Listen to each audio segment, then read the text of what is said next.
So I decided to look up the highest frequency thing that I ever encountered because I was in a real-time projection that was going nowhere.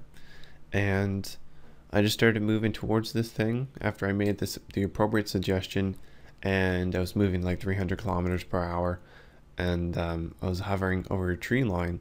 But this is not fast. Like this thing could be many light years away or in a completely different aspect of the astral world. So I had to do something about that. I started to remove my physical body and just kind of visualized it or imagined it withering away into a contrail, and eventually it was completely gone and I was able to move super fast. And what happened was very weird. I couldn't really conclude it.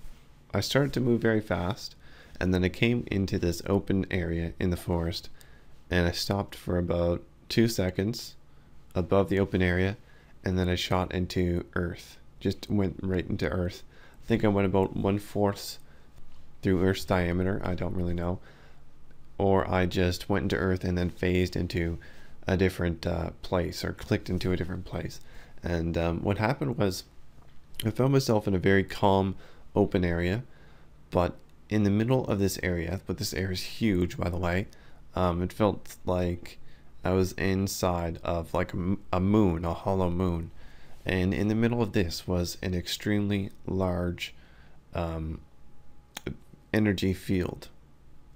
And this energy field was huge. I've been around much larger fields than this, but this specific field was oscillating extremely fast, like faster than anything I've ever felt before, consciously at least. And I must have discovered this like in my early experiences in the astral world, or maybe in a past life, because I don't remember this at all.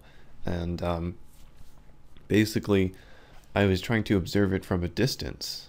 I always try to observe these fields. I'm very interested in toroids when I'm astral projecting, specifically these subtle energy toroids, why they exist, what maintains them, how they can keep oscillating over and over again. But I couldn't observe it because these kinds of things pull me in every time. So I looked at it for about a perceived 2 seconds, and then I was pulled in. And I was trying to observe why I can only see the vortex part. So you see the part that looks like a tornado, that looks like it can suck in stuff and kind of spit it out, but I couldn't really see past that. And as I went into this vortex, was pulled into it, I started to visualize some sort of event horizon around the center, but just before the center of it, right where it pinpoints, and it starts oscillating extremely fast. And it was just like a circular disc. I couldn't see past this. And I also felt that I was going to get like ripped from physical existence if I passed through this really abstract thing, because it was so foreign to me, and I was in this huge vortex. And I observed it very intensely. Like I was like, why is this disc here? Why can't I see the rest of the field?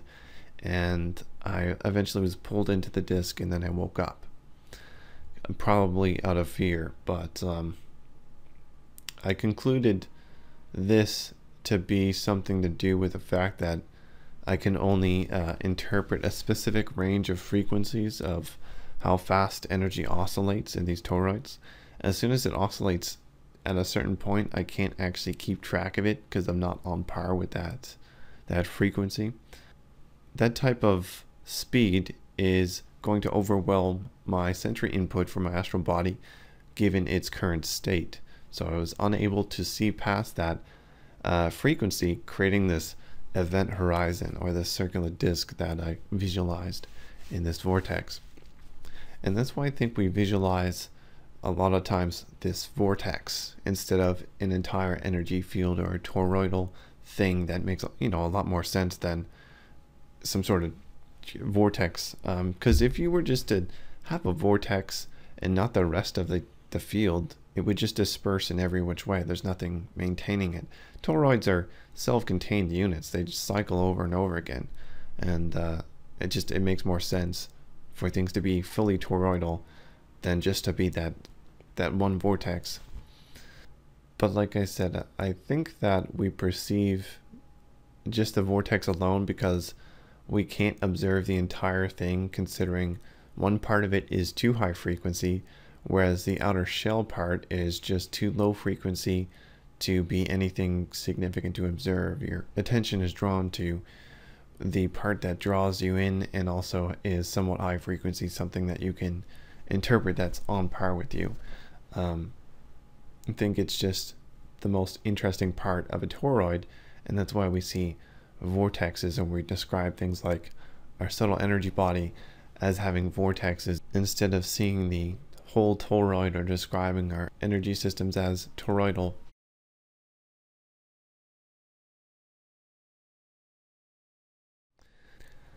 And that was my experience. I'll see you next video.